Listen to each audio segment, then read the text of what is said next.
لیکن وہ یورپینس نہیں بول پائیں گے, افریقنس نہیں بول پائیں گے, لیکن وہ افریقنس انگلش بولیں گے. اوکے, وہ چائنیز بھی انگلش بولیں گے, رشینس بھی انگلش بولیں گے, اردو نہیں بول پائیں گے. اوکے, تو انگلش میں مہارت حاصل کرنی ہے. اوکے, تو اب یہ جو میں نے ابھی آپ کے سامنے کلام پاک کی جو آیت رکھی ہے, اقرا بسم ربک الذی خلق, یہ کیا ہے مطلب؟ اگر آپ اس کو براڈر پرسپیکٹو پہ دیکھیں گے, پلاٹ کریں گے, اس کو کھولیں گے, آپ علماء اکرام سے اس کی جب آپ ڈسکشن پہ جائیں گے, ڈیبیٹ پہ جائیں گے, تو ایک بہت بڑا خاکہ آتا ہے, بہت وسیع ہے, یہ بہت وسیع. آپ نے تعلیم حاصل کی ہے ابھی, آپ نے اقرا حاصل کیا ہے ابھی, آپ نے پڑھا ہے ابھی, پڑھا ہے آپ نے. اقرا کے مطلب ہی ہوتا ہے پڑھیے, پڑھا ہے آپ نے, آپ نے ایک ایجوکیشن کو ابھی جسٹ حاصل کیا ہے یا کر رہے ہیں آپ, ڈفرینٹ درجے میں ہیں آپ. تو یہ ایجوکیشن کیا ہے جس کو ایجوکیشن بولتے ہیں, وہ کیا ہے؟ آپ کو ایجوکیشن سے کیا ملتا ہے, اس کا اثر کیا ہوتا ہے؟ اگر ایک بندہ ایجوکیٹ نہیں ہوا, ایک بندی اگر ایجوکیٹ نہیں ہوئی, تو اس کے اثرات کیا پڑیں گے؟ اور ایک اگر ہو گیا ایجوکیٹ تو کیا اثرات پڑیں گے؟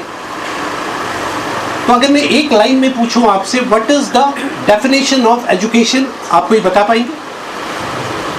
What is education? بتا پائیں گے؟ anybody raise hand. میں بتاتا ہوں.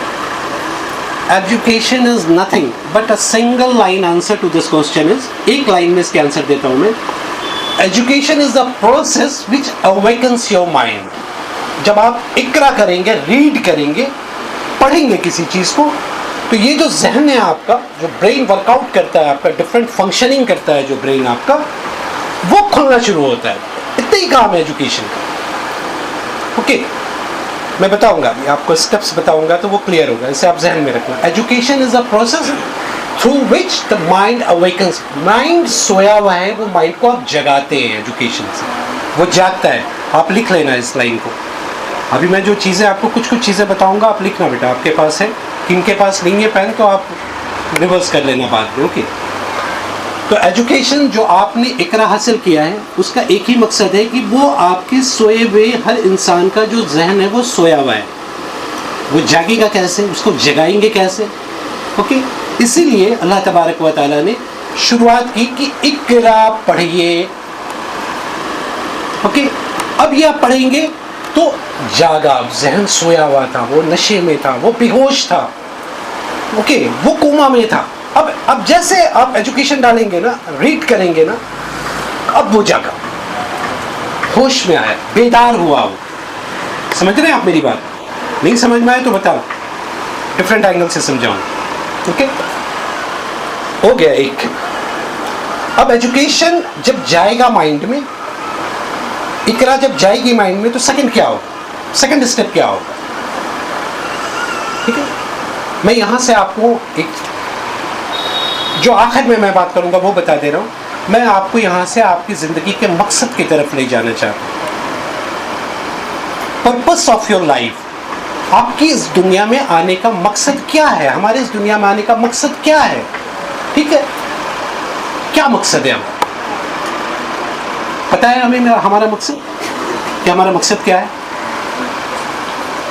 ایک لائن میں اگر ہم پوچھیں کہ ہمارا زندگی کا مقصد کیا ہے, ایک مومن کے دنیا میں آنے کا مقصد کیا ہے, ایک مسلمان کے دنیا میں آنے کا مقصد کیا ہے. اللہ نے ہمیں دنیا کے اندر اشرف المخلوقات بنایا. کتنی مخلوقیں ہیں دنیا کے اندر, اس میں سے اشرف بنایا ہم. آپ صلی اللہ علیہ وسلم کی امت میں پیدا کیا. سب چیز, تمام اعضاء صحیح دیے, آنکھ, کان, brain, every thing is working all around. کچھ بھی گڑبڑ نہیں کیا. اچھے ماں باپ دیے, اچھا گھر دیا, حلال کی روزی دیے, لباس دیے, تمام خواہشات اللہ پوری کر رہا ہے ہماری. Everything. چاہتا کیا ہے وہ اتنا دے؟ What he needs from us, what he is asking to us, کیا چاہتا ہے؟ اتنی نعمتیں دے دی تمہیں ہم بندر بنا سکتے تھے, بلی بنا سکتے تھے, چوہا بنا سکتے تھے, عالمی انسان بنایا. پھر جس امت میں آنے کے لیے نبیوں نے دعا کی تم کو فری آف کاسٹ ڈال دیا وہاں. اللہ اللہم صلی علی سیدنا شفیعنا مولانا محمد وبارک وسلم. تاجدار مدینہ کی امت میں پیدا کر دیا بنا کچھ بولے. اس میں نبیوں نے دعا کی.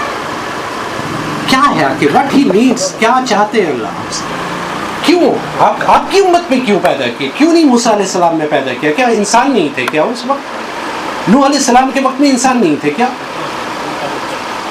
آپ کو اس امت میں اور ہمیں اس امت میں کیوں پیدا کیا اللہ نے؟ We are the luckiest human being in this world. I swear you, میں قسم کھا کے کہتا ہوں دنیا میں ہم جیسا خوش قسمت نہ کوئی ہوا تھا نہ کوئی ہوگا. نہ ہمارے جیسا نبی کسی کا ہوا تھا نہ ہوگا, تو نہ ہمارے نبی جیسا امتی کسی کی ہوئی تھی اور نہ ہوگی. تو مقصد کو ٹریس کرنا ہے. Purpose of life, what is the purpose of over life? کیا مقصد ہے جس کے چلتے اللہ نے یہ انعامات ہمیں دیے ہیں دنیا کے اندر؟